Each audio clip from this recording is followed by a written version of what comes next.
उनकी ठोकशाही का जवाब हमने हमारे विचार की ताकत से देना है, लेकिन उस विचार को इतना विस्तृत भी हमने करना है कि उनकी सारी साजिशों को हम पकड़ पाए, समझ पाए। ये समाज, ये राज्य जाएगा, कोई दिक्कत नहीं है, 5 साल में लड़ाई लड़के हम वापस लाएंगे। ये समाज हम खो रहे हैं और उसकी चिंता हमें होनी चाहिए, क्योंकि आज नफरत हमारे घरों तक पहुंच गई है।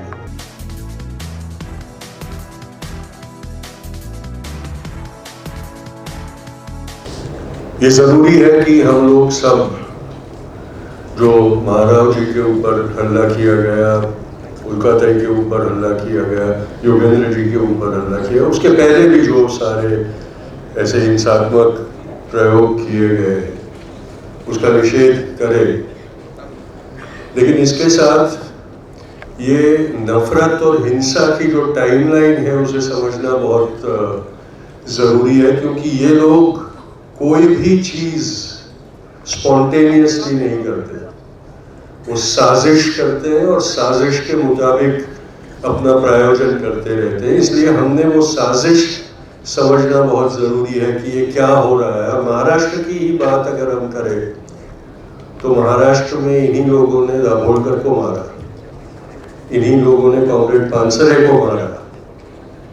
वही हत्यारी विचारधारा है जिसने बापू को भी मारा था, और यही श्रृंखला चलती आ रही है। उन्हीं में से निकला हुआ आज हमारे सीने पे बैठा हुआ उप मुख्यमंत्री पूना की जाहिर सभा में बोलता है कि आता आदेशाची वाट पाहू नका, ठोकून काढा तुम्ही, आम्ही तुम्हाला आवाहन करतो, ठोकून काढा। ये ठोकून काढा का अर्थ आप समझिए। अगर मेरा हाथ खाली है तो खाली हाथ से झापट मार के ठोक सकता हूं, छुरा है तो छुरा कौंप के ठोक सकता हूं, बंदूक है तो गोली मार के ठोक सकता हूं। ये सारे आदेश उस ठोकुन काड़ा में दिए गए हैं, और आज उनकी निर्लज्जता देखिए कि वो खुले आम पब्लिक मंच पे से ऐसे आह्वान कर रहे हैं महाराष्ट्र में। ये टाइमलाइन आपने देखना बहुत जरूरी है कि इसके सूत्र कहां से खींचे जा रहे हैं, और उस उप मुख्यमंत्री के भी सूत्र कहीं और से खींचे जाते हैं। नागपुर से भी खींचे जाते हैं तो दिल्ली से भी खींचे जाते हैं। टांग तो खींच ही लेते हैं दिल्ली वाले, लेकिन सूत्र भी खींचते हैं। ये बातें हमने समझना बहुत जरूरी है। इसके लिए मैं इतिहास में जाना चाहता हूँ, क्योंकि वो अगर इतिहास हम देखेंगे तो हमें पता चलेगा कि वर्तमान में काल चक्र कैसे चलाया जा रहा है। बापू की हत्या के 1 साल पहले से संघ ने उनकी प्रार्थना सभाओं में अपने लोगों को भेज कर उन प्रार्थना सभाओं को उद्ध्वस्त करने का काम किया था। जैसे ही बापू अपनी प्रार्थना सभा में कुरान की प्रार्थना बोलना शुरू करवाते तो विरोध करने वाले उठ के खड़े हो जाते। सावरकर के साथ नथुराम गोडसे और विनायक आप्टे जब दिल्ली गए थे हिंदू महासभा की एक सभा के लिए, महाराष्ट्र में वापस आके उन्होंने कहा था की गांधींची एक सभा आम्ही पण उद्ध्वस्त करून आलोय, आणि आमचा डर गांधींना असा वाटला की पानासारखे थरथरत होते थे। ये सिलसिला उन्होंने 1 साल पहले से शुरू किया था। 30 जनवरी 1948 को बापू प्रार्थना सभा में जाते वक्त ही नथुराम ने उनको गोली मारी थी। वो लोग कोई भी चीज स्पॉन्टेनियसली इंस्टेंटली नहीं करते, पूरी साजिश को वो लोग साकार करते हैं, हमको भ्रम में डालते हैं कि नहीं ये सिर्फ पॉलिटिकल मत है। हमको लगता है अंधभक्त है, ये अंधभक्त नहीं है, इंडोक्ट्रिनेटेड किलर्स हैं, जिनके दिमाग में नफरत इतनी ठोस ठोस के भरी है कि उसके बाद उनको एक नाम ही दे दिया तो काफी होता है। ये सब चीज हम नहीं समझेंगे तो उनका जो गेम प्लान है वो कभी हम नाकामयाब नहीं कर सकेंगे। उनकी ठोकशाही का जवाब हमने हमारे विचार की ताकत से देना है, लेकिन उस विचार को इतना विस्तृत भी हमने करना है कि उनकी सारी साजिशों को हम पकड़ पाए, समझ पाए। आप देखिएगा महाराष्ट्र में हम बाकी की सारी चीज कह रहे हैं, अभी की बात जब बीजेपी ने बिल्किस बानो के बलात्कारियों और उसके परिवार के खूनियों को रिहा किया और उनका सम्मान किया, हमने बहुत जोर शोर से उसका विरोध किया। अभी मुख्यमंत्री ने गौरी लंकेश के खूनी को उसके चुनाव का इंचार्ज बनाया है। महाराष्ट्र के ऊपर ये सबसे बड़ा लांछन है कि एक खूनी को लोकशाही के की जो एक पूजा होती है चुनाव, उसमें एक खूनी को हमारे सामने बिठाकर हमारा मजाक किया है। न्याय का भी मजाक, कानून का भी मजाक। नैतिकता की बात छोड़िए, उनको नैतिकता तो पता नहीं है, कभी सुना ही नहीं था उन्होंने, लेकिन कानून का भी छल कैसे कर रहे हैं वो ये आप देखिए। और हम चुपचाप ये सहते जा रहे हैं। मैं इस सभागृह में बैठे लोगों की बात नहीं करता, मैं सामान्य जो महाराष्ट्र में जनता है जो उनके पीछे दीवानी होती है उसकी बात करना चाहता हूँ। उन्हें हमने ये सारी बातें बतानी हो।